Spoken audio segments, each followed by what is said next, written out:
रेखा गुप्ता के घर पर तो मतलब गजब का माहौल है देखने को मिल रहा है। उनके पति को लोगों ने घेर लिया, इस तरीके का सेलिब्रेशन प्रफुल्ल वहां चल रहा है। हाँ बिल्कुल, एक लंबे समय बाद बीजेपी में ऐसी खुशी की मौका आया है। 26 साल बाद सरकार बनी। रेखा गुप्ता जरूर नगर निगम का चुनाव जीती थी, तब ऐसी तस्वीरें हमने देखी थी उनके घर पे, लेकिन मुझे याद है 2020 में जब वो चुनाव लड़ी थी, वंदना कुमारी से हारी थी, तब उन्होंने कहा था कि बहुत थोड़े मार्जिन से रह गई थी, लेकिन अगली बार ये पूरी कर दूंगी।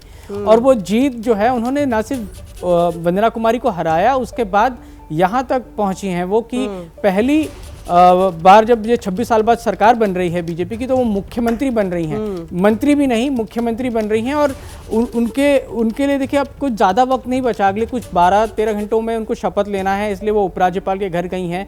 तमाम विधायकों के सिग्नेचर्स जो है दावा पेश करने गई हैं, और अब से कुछ देर बाद उनको आमंत्रण भी मिल जाएगा, कल सुबह शपथ लेंगी। लेकिन ये तस्वीरें जो हैं ये बहुत कुछ बयां कर रही है कि बीजेपी के लिए कितना बड़ा खास मौका है। बीजेपी ने बहुत सारे सवालों के जवाब दे दिए हैं, महिला मुख्यमंत्री बना दिया, महिलाओं के लिए बहुत सारे वादे किए थे, तो अब बहुत सारी चीजें करने का वक्त भी आ गया है बीजेपी के लिए कि अगले 6 महीनों में बीजेपी को बहुत कुछ करना है, और रेखा गुप्ता पर इसका सारा दारोमदार है। बिल्कुल आप सही कह रहे हैं। नीरज पांडे का भी मैं रुख करना चाहूंगी। नीरज, जिस तरीके से विपक्ष में आम आदमी पार्टी है, वही आम आदमी पार्टी जिसको घेरते हुए बीजेपी ने अपना 26 साल का सूखा खत्म कर लिया कि ये तो दिल्ली वालों के लिए कुछ करना ही नहीं चाहते हैं, लेकिन अब जनादेश बीजेपी के पास है। 7 एमपी आपके हैं, 48 विधायक आपके हैं, तो अब काम तो करना होगा, और काम की जो लिस्ट है वो बहुत लंबी चौड़ी है।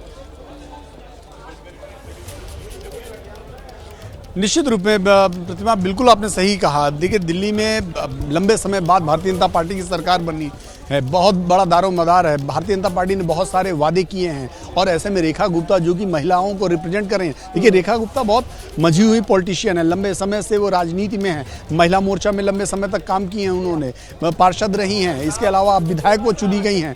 विधायक चुने जाने के साथ साथ वो राष्ट्रीय महिला मोर्चा में अभी भी राष्ट्रीय उपाध्यक्ष हैं। और जब भी दिल्ली में कभी भी महिलाओं से रिलेटेड या महिलाओं को इकट्ठा करने की बात आती थी, तो रेखा गुप्ता को सबसे आगे रखा जाता था। तो ये कई ऐसे पैमाने हैं जिस पर ऐसा लगता है कि रेखा गुप्ता पर जो विश्वास ने उसके पीछे बहुत लंबा चौड़ा आकलन रहा होगा। और अब चूंकि दोहरी जिम्मेदारी इसलिए हो जाती है क्योंकि आपकी जो 27 साल का सूखा है उसको कैसे आप बिल्कुल धारदार बारिश में तब्दील करते हैं, ये आपके ऊपर तय करेगा, क्योंकि आपने बहुत सारी घोषणाएं की हैं। सेंटर में आपकी सरकार है। खैर, रेखा गुप्ता को फायदा इस बात का मिलेगा कि केंद्र में उनकी सरकार है।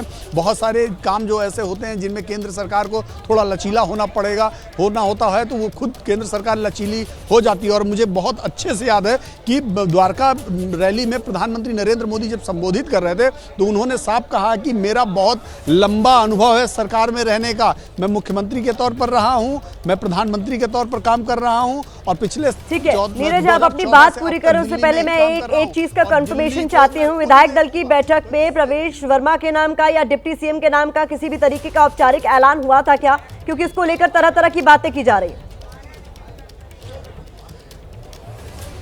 देखिए, प्रवेश वर्मा को बुलाया गया मंच पर, उनको बधाई दी गई, बधाई देने के साथ उनको बुके दिया गया। और आप अगर गौर करें तो दिल्ली बीजेपी ने जो ट्वीट किया है उसमें सिर्फ 3 नेताओं की फोटो ट्वीट की है। एक रेखा गुप्ता की फोटो ट्वीट, प्रवेश वर्मा उस फ्रेम में है, तीसरे विजेंद्र गुप्ता हैं। और बिल्कुल ये कहा जा रहा है कि डिप्टी सीएम के रूप में प्रवेश वर्मा को चूंकि हम उस हॉल में नहीं थे, हमने वो सुना नहीं, लेकिन प्रवेश वर्मा को बुलाकर बाकायदा उनको बुके देकर उनको बधाई दी गई। तो इससे साफ हो जाता है कि अगले जो डिप्टी सीएम होंगे दिल्ली के, वो प्रवेश वर्मा होंगे, रेखा गुप्ता मुख्यमंत्री होंगी, और विजेंद्र गुप्ता स्पीकर के रूप में शपथ लेंगे। जी, मतलब आप जो कह रहे हैं उसके हिसाब से कंफर्म माना जाए कि प्रवेश वर्मा ही डिप्टी सीएम होंगे। दुनिया बदल रही है, और ये भारत के लिए ला रही है इन्फिनिट अवसर, जिसे हम कहते हैं मिनट इन्फिनिट। देखिए और आइए आइडियाज ऑफ इंडिया के मंच पर समझेंगे इसी मिनट इन्फिनिट को। 21 और 22 फरवरी ABPLive.com पर।